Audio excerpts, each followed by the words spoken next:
Good morning. All right, guys, let me tell you, we are just like every other business, and we get asked a lot of questions, a lot of the same questions, and we're here to answer all of our frequently asked questions. We've got a full house today. Yeah.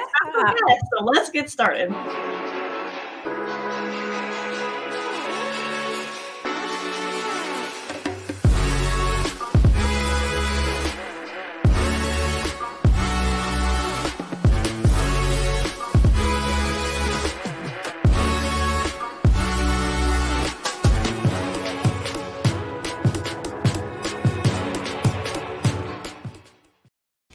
Good morning, everybody. Good morning. Good morning. All righty. Welcome to Marketing Mix. Every week we have different segments to highlight in the name of digital marketing topics. We may mix it up with some tips, tricks, interviews, and today we have some Q&A. But let's take a look at where they can find our broadcast, Sarah. Sure. Okay, guys, don't forget every single week we go live on Facebook, Twitter, and YouTube. And if you haven't subscribed, do yourself a favor and subscribe to our podcast, Marketing and a Mic, and follow us on Instagram and LinkedIn. And as always, do not forget about subscribing to our YouTube channel. Every single week we are churning out. Well, this guy wants to just stay up there. Every single week we are putting out fresh new videos, all in the name of digital marketing. The Fusion, that YouTube was getting a little excited, wasn't it? YouTube was. All right. Like Sarah mentioned earlier, we are excited to bring you a Q&A segment today. All businesses, like she mentioned, have the most frequently asked questions that people ask over and over. So we wanted to cover some that we have with Fusion One Marketing, and then feel free, if you're joining us, drop another question in the comments. We'd love to answer that as well. But I'm going to go ahead and introduce Kelsey, who's going to be running the show today. Most of you know Kelsey, but I'm going to go ahead and let her get started. All right, so I am Kelsey, and I'm going to be moderating today. We're going to go through all of the FAQs that we have here at FOM, and Rob is going to handle all of the techie questions because we know that he loves that. Glenna is going to cover questions regarding websites, mostly all digital marketing type things, and then a little bit of SEO too. And then Sarah is going to handle all of the branding and social media questions. You guys ready? Ready to roll. All right, we're going to start with... Nothing too tough for us, Kelsey. It's all. I can't guarantee that. These aren't really our questions. They're everybody else. All right, so Sarah, if I have a brand new business, where do I even begin when it comes to marketing? Okay, so talking about branding really is your identity, and it's your personality. It's just the message that you want not only to put out, but that people out there are saying about your business. So really the first thing that you want to start with when you're a brand new business is you kind of want to figure out what that is. Like, what is my message of my business? What are we about? Who is our target audience? Like, I can't tell you that should be one of your first steps, is who your target audience is, because that's going to direct all of your marketing initiatives. So you really want to make sure that you figure out who your customer is and where to find them.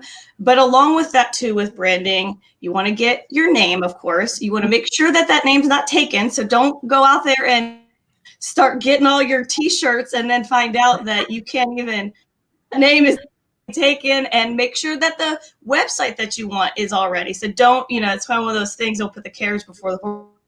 You want to make sure that you have everything available once you've established that. So get your domain, logo, get your company name, and then stop there, Fusion One, and we will help you walk through the entire process and get you, because it's really important to talk to a marketing consultant.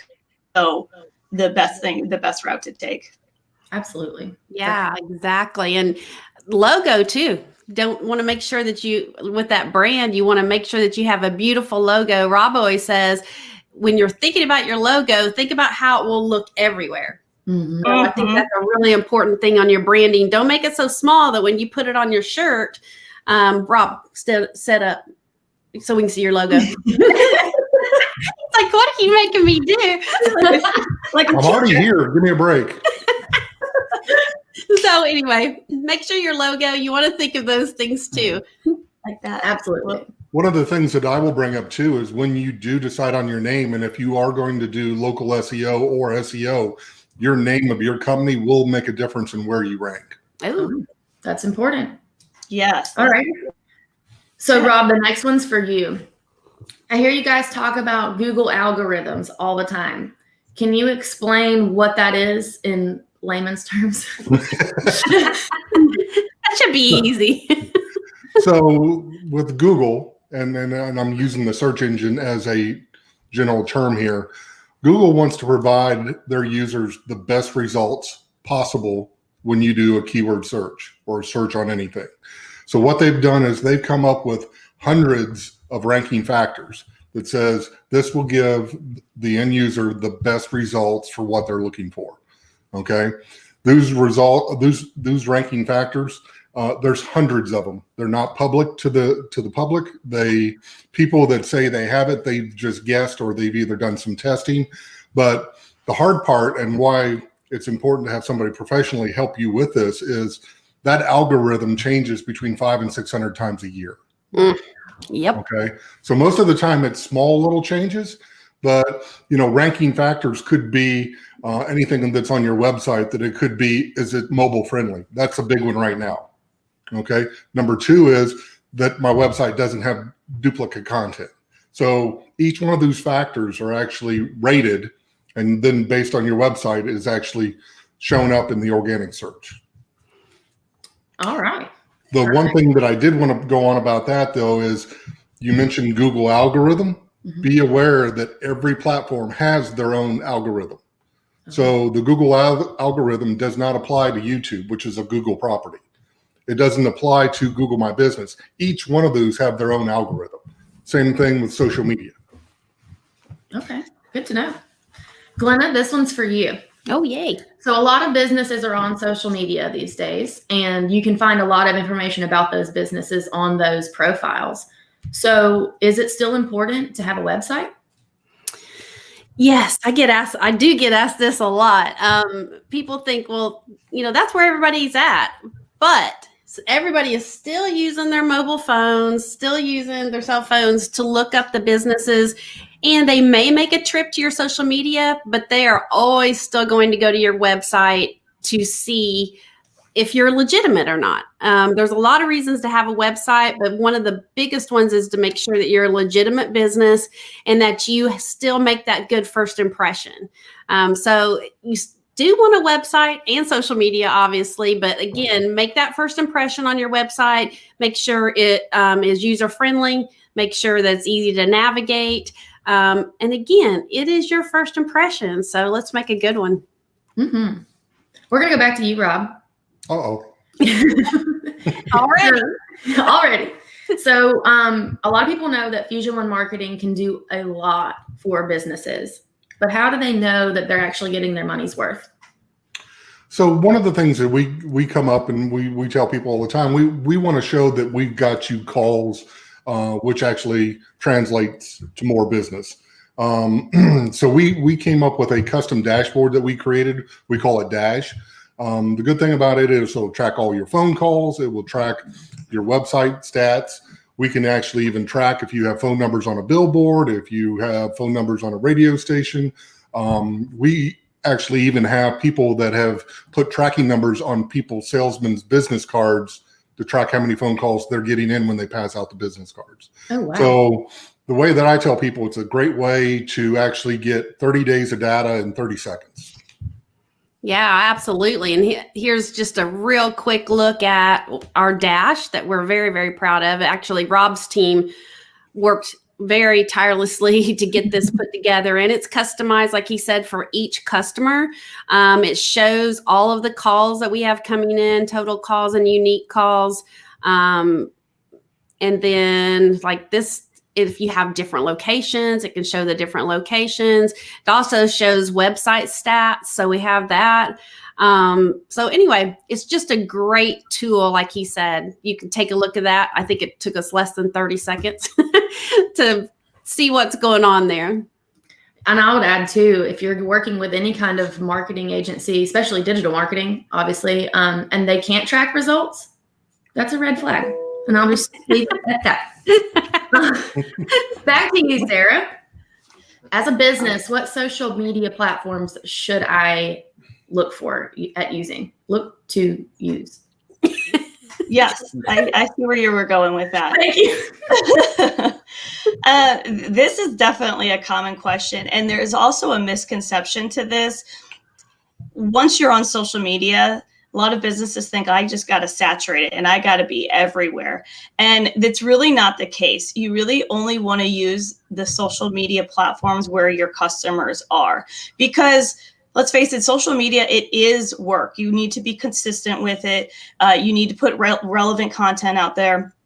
Each social platform has different formats and their own little rules on posting. So don't waste your time trying to be everywhere and blanket everywhere if you're not going to be effective with it. So I would say to make sure to first find out where your demographics are, where are they hanging out, and that's where your business needs to be. So it's where your product, where your audience is, and do that, and make sure that if you are on those social platforms, be consistent. And if you can't be consistent, find somebody that can be consistent for you, because there's no point in doing social media if you can't do it right. Mm-hmm. Amen, Sarah. And you mentioned targeting a couple. I was like, woo. You mentioned targeting a couple times. Oh my gosh, we can't tell people that enough. So don't spread yourself too thin. Yes, absolutely. Okay, Glenna, we were talking about websites a minute ago. In order to have the best type of website, how many pages should there be? Is there a minimum or a maximum? Well, we say a starter or beginner website really should start with 5 pages if you can. Obviously, we do 1-page websites. We do however many pages that you need, but really to have a nice beginner website, we say 5 pages. That gives you enough area and enough real estate to put all of your stuff out there. So that would be, you would have a home page, obviously, to make your good first impression. You would have a page, an about page that can tell kind of like your history and how you do business, which is very important. People need to know that.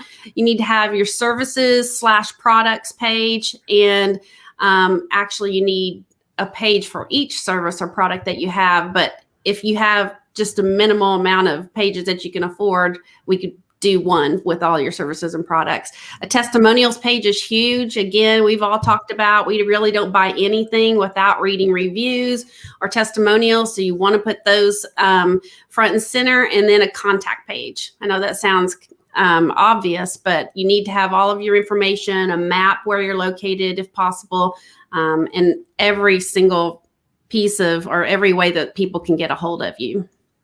So I'd say start there, 5 pages. 5 pages. Okay, great. Let's see who's joining us this morning. It looks like we have Cindy Edmonds and John Chambers. Good morning, guys. Thanks for joining. Good morning. All right, back to Rob. What is PPC, and why should businesses use PPC advertising? So the original PPC, it was very simple.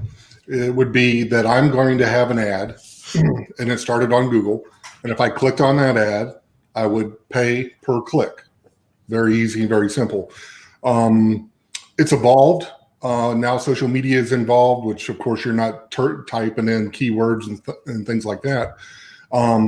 But it's evolved to now where I can really target a demographics. To piggyback on what Sarah was talking about, is if I know that the people I want to reach with that advertisement is on Facebook, I could advertise on Facebook. Mm. If I want to do more intentional pay-per-click where people are actually searching for a product or something like that, we could do Google AdWords or Bing, or almost every platform out there now has some sort of pay-per-click, including YouTube, Twitter, you name it, they actually have it. Businesses can do, I tell people there's 3 things that you can actually do with pay-per-click, and this again has evolved, but we can have them where they advertise a product or service, they click on it, they come to their page, they sign up and say, I want something.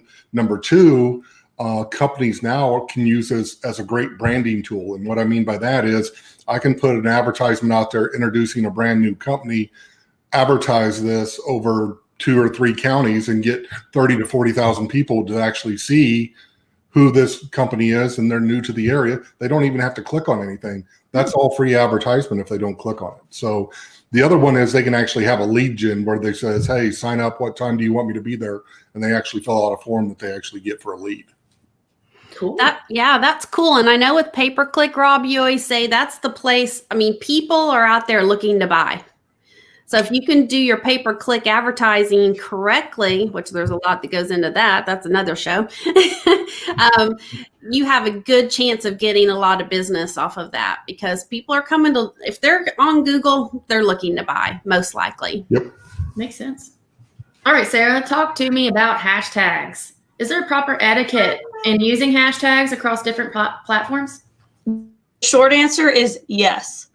Let me tell you, hashtags, you need to be strategic. Hashtags are very, very important. In a way, they are kind of like searchable tools. So a hashtag, and it wasn't always this case, but especially right now on LinkedIn, always on Instagram, Twitter, and Facebook, they have all now kind of changed the rules with hashtags to where it has become like a searchable feature. So you want to make sure that your hashtags mean something. Don't do just silly hashtags that are these run-on sentences that make no sense. I mean, if you want to do that for fun, that's great. But if you want to do it because you're as a business, then get rid of that. So be very effective with your hashtags. I cannot say that enough. So if you're looking at your hashtags and it says like hashtag, I really like what I do and it is so much fun. It's just like, just stop doing it right now. I mean, because if you hear anything here, that hashtags really are a strategic tool. It can be used as a searchable tool on social media. So it can increase your reach and increase your engagement if you use them effectively. And make sure that they match your business. So like hashtag digital marketing, hashtag social media, those types of things. And yeah, this is a huge thing. So Sarah, there's a couple other things that you always say. Talk about capitalizing letters. When would you use capital letters? Yes. Thanks for bringing that up. So along with hashtags, if it's 1 or 2 words, you don't need to capitalize it. But if it's longer than that, you have to capitalize it. And it's for obvious reasons, you have to be able to read it. And so that's sort of what falls into the etiquette, where you want to make sure that your hashtag is legible, that people can read it. So I always say that if it is something that is longer, like say something like the best weekend, you want to capitalize the T, the B, and the W. So the best weekend. And yeah, again, don't make them sentences. Hashtags should not be sentences. And each platform, this is the deal too. This drives me crazy. Most people know, or a lot of people know, that if you post on Instagram, it will follow you to Facebook. In other words, you don't have to post both places. And most people start on Instagram first, which allows you gazillions of hashtags. And then you look at their Facebook and it has the same amount of hashtags. Is there kind of a rule of thumb for just the main platforms? That drives me nuts. Yes. Okay. So Instagram, again, it goes along with the etiquette and the rules. And with Instagram, having more hashtags actually benefits you because it really is a very searchable feature. So it's okay if you have like 10 to 15 hashtags on Instagram. It's not so much okay to have that on Facebook or LinkedIn. In fact, with LinkedIn, they recommend no more than 3, because if you do that, it actually starts to decrease your visibility because you've saturated it to the point where it's like no longer searchable. So you really want to be very strategic with how many you use. So if you're on Instagram and your post said, I'm going to post on Instagram, it's also going to post on Facebook, don't make that mistake of using these 30 hashtags on Facebook, because it's tacky, and also it's going to decrease your visibility. So that's when it comes into where you really have to know how the platform works, because it's not all created equal. And we always could spot those ones where we're like, oh, they just, posted it everywhere and it all looks the same. I will say too, I noticed recently, it may just be on the mobile version of Facebook, but they've got a new feature where when you use hashtags in your post, this little thing pops up at the bottom that says browse this hashtag, and it grabs one hashtag that you use and suggests it as a searchable tool. So for instance, I saw Mary Beasley with Let's Be Frank Designs post yesterday with a hashtag interior design, and Facebook says, do you want to browse other hashtags for interior design? So great. It's a really great tool. Features to help you where you can look at suggested, and there's tools out there where you can look at your business and your industry and see what are the most relevant hashtags and which ones are currently performing the best. So I'm glad you brought that up, Kelsey. All right, back to Glenna. If I work with Fusion One Marketing to build a website, do I own the domain? Yes, I'm laughing at John Chambers picking on Rob. I knew it. I said it's just a matter of time before he starts heckling. John. Because what he knows is that Rob puts that in the back of his head. What were you going to say, Rob? I can see on the tip of your tongue. Nothing. I'm being behaved. I'm going to behave today. That's no fun. All right. Yes. If you build a website with Fusion One Marketing, even if we go buy your domain name for you at GoDaddy, you own everything. You own your website, you own your domain name, you own all of it as well. I guess we should say as long as you pay your bill. If you paid for it, whoops, Sarah, where are you going? If you pay for it, then it is yours. Now, that's not the case with a lot of different companies. We run into this all the time, and it's very sad. Like, people will come to us wanting a new website, and we'll say, I always hate to break the news to them, we can't get your domain away from where you're at. Because a lot of agencies, if you're paying, especially paying a monthly fee for your website, they own everything. They'll keep everything. You don't own a thing. You're just paying that monthly fee forever. And so anyway, if you feel like that should be one of the first questions, I mean, when you're kind of shopping around for to build your website, to be like, do I own my domain, and what happens, down the future, in the future, if yep, I want to separate. Mm-hmm. You would think, but Rob, we've run into that. I mean, since what are you laughing at? Greta, you're on a roll. You crack me up.